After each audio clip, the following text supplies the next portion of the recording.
நமக்கு வந்திருக்கிற ஆபத்து நமக்கு அமைந்திருக்கிற ஒரு வாய்ப்பு. நான் சொல்லுவேன், மூடநம்பிக்கை அல்லவராக பகுத்தறிவாதிகள் இருக்கிறோம். எங்களுக்கெல்லாம் ஒரு மூடநம்பிக்கை இருந்தது, நல்லா பேசுறதுதான் நல்ல தலைவராக இருக்க முடியும். அதனால ஸ்டாலின் கொஞ்சம் தகுதி குறைவானவர் தான் என்ற மூட நம்பிக்கை அவர் ஆட்சிக்கு வந்து நடைமுறைப்படுத்த வரைக்கும் இருந்துட்டு தான் இருந்தது. அந்த மூட நம்பிக்கை அதுக்கு பின்னால்தான் மறைஞ்சது. பேச்சாலாம் இருக்குன்னு அவசியம் இல்லையா, செயலாளராக இருந்தால் போதும், செயல்படுவராக இருந்தால் போதும் என்பது அவர் வந்த பின்னால்தான் நமக்கு தெரியுது. நான் பல நேரங்கள் நாங்கள் சொல்றோம், அவர் சரியான தலைவராக இருக்க முடியாது, என்னங்க ஒன்றும் சரியா விஷயத்தை கூட சொல்ல முடியல, இப்படி கருதி கொண்டிருந்தோம். பதவி இல்லாத 10 ஆண்டு காலத்தில் அவர் என்னென்ன யோசித்து வைத்திருக்கார் என்பதெல்லாம் இப்பதான் கொஞ்சம் கொஞ்சமா தெரியுது. இன்னும் 10 ஆண்டான முழுசா தெரியும் நினைக்கிறேன். இது யாரும் எண்ணி பார்க்காத திட்டங்கள் பலவற்றை அறிவிக்கிறார்கள்.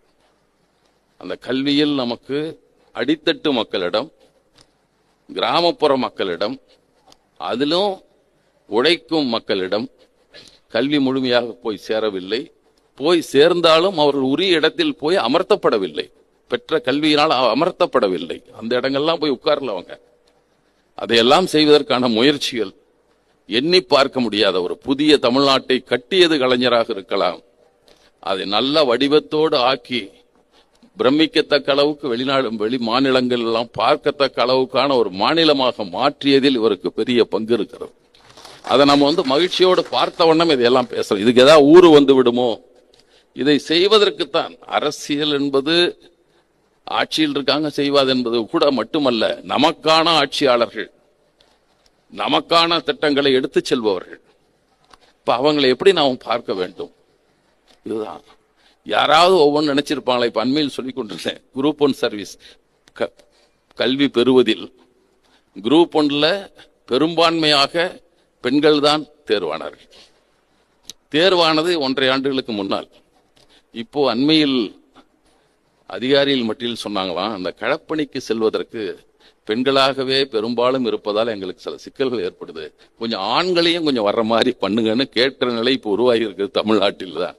எல்லா கல்வியிலும், வெளிநாட்டு கல்விக்கு போனவங்களா இருந்தாலும் சரி, மதிப்பெண் பெறுவதாக இருந்தாலும் சரி, அவர்களுக்கு கொடுக்கிற ஊக்கம் எப்படி போகிறதுனா, நம்மால் பல விஷயத்தோட படிப்பான் பையன், கல்வி கற்க வேண்டும் என்று பெண்களுக்கு வந்துவிட்டால் அவன் கல்வியில் மட்டுமே குறிப்பாக இருந்து படிக்கிறார்கள். அதற்கு பின்னால் அவர்களுக்கு வாய்ப்புகள் உருவாகவில்லை.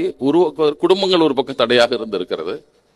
இன்னொரு பக்கம் அந்த பெண்களுக்கான உரிமை என்று பேசிய பின்னால் அவர்களுக்கு உரிய வழிகாட்டுதலை செய்ய வேண்டும். அதுக்கு ஒரு பெரிய இயங்குகிற துறையை நினைத்து பார்த்தால் நமக்கு பெரிய பெருமையாக இருக்கிறது. அண்மையில் நான் ஒன்று கேள்விப்பட்டேன், அது இன்னும் கூட வரலன்னு நினைக்கிறேன். வெளியே ஏன் சொல்லவில்லையோ, தேர்தல் போது சொல்லுவாரோ தெரியாது. 2 ஆண்டுகளுக்கு முன்னால், 2 ஆண்டுகளுக்கு 2.5 ஆண்டுகளுக்கு முன்னால் 10ஆம் வகுப்பில் தோல்வி அடைந்தவர்களை பற்றியெல்லாம் ஒரு குறிப்பெடுக்கிறார்கள், ஆய்வு செய்கிறார்கள்.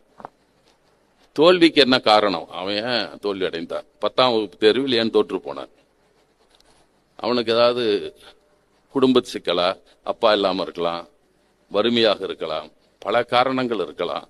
என்ன காரணம்? அல்லது அப்பா குடிகாரன், அந்த குடும்பம் வந்திருக்கலாம். இதை பற்றி கணக்கெடுக்க வைத்திருக்கிறார்கள். நமக்கு தெரியல, இப்பதான் தெரியும். அதுல வேலை செய்கிற ஒருவர் சொல்லித்தான் கேள்விப்பட்டேன். அவங்கெல்லாம் கணக்கெடுத்து அவர்களை உடனடியாக வருகிற தேர்வில் எழுத வைப்பதற்கு குறுகிய காலத்தில் பயிற்சி கொடுத்து அவர்களை தேர்வடைய வைத்து 12ஆம் வகுப்பில் அவர்களுக்கு எடுக்கிற பாடத்தில் தொடர்ந்து அவர்களை கண்வாய்த்து 2 ஆண்டுகள் கண்காணிக்கப்பட்டிருக்கிறார்கள். 2812 பேர் அவர்கள் முழுமையாக தேர்வடைய செய்து அவர்களுக்கான விருப்பமான கல்விகளுக்கான இடங்களை தனியார் நிறுவனங்களிலும் பெற்று, படிப்புக்கான கட்டணமும் கட்ட வேண்டாம், கல்வி கட்டணமும் இல்லை, விடுதி கட்டணமும் இல்லை என்ற நிலையில் 2812 பேர் இந்த ஆண்டு கல்லூரியில் சேர்ந்து படித்துக் கொண்டிருக்கிறார்.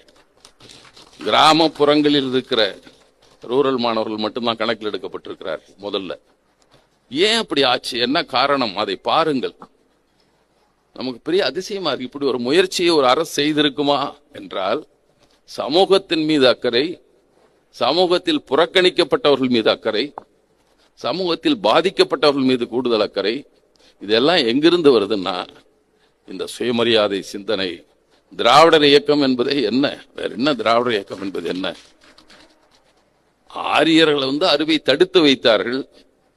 திராவிட இயக்கம் அதை உடைத்து விட்டது, தடையெல்லாம் உடைத்து விட்டது. எல்லோரும் கல்வி பெறலாம் என்பதுதானே. நம்ம முதல்ல கல்வியிலிருந்து சமூக உரிமைகள்லாம் பெற்றுவிட்டோமா என்றால் முழுமையாக இல்லாமல் இருக்கலாம். அது ஒரே நேரத்தில் அனைத்தும் சாதித்து விட வேண்டும் நம்மால் சொல்ல முடியாது. அதற்கான வாய்ப்புகளும் இல்லை. படிப்படியாகத்தான் செய்வார்கள். ஆனால் ஒரு சிறு இடைவெளி இல்லாமல் செய்து கொண்டிருக்கிற இந்த காலத்தை நாம் பெரும் மகிழ்ச்சியோடு நாங்கள் அதை பார்க்கிறோம். இந்த சமூக அக்கறை உள்ளவர்கள் யாராக இருந்தாலும் அதை பார்ப்பார்கள். எவ்வளவு இப்படியெல்லாம் நம்ம எண்ணி பார்த்திருக்க மாட்டோம். வாராது போன்ற மாமணி எல்லாம் சொல்லுவாங்க இல்ல, வாராது போன்ற மாமணியாய்த்தான் இப்போது வந்து வாய்த்திருக்கிறார். இதை முழுமையாக பயன்படுத்திக் கொள்ள வேண்டுமெனா நாம சமூகத்தில் ஒவ்வொரு பகுதியிலும் இருப்பவர் தங்களுக்கான பங்குகளை, தங்களுக்கான பணிகளை நேர்மையாக செய்து, முழுமையாக செய்து, ஈடுபாட்டோடு செய்து இன்னும் நல்ல தமிழ்நாட்டை உயர்த்துவோம் என்பதை சொல்லி விடைபெறுகிறேன்.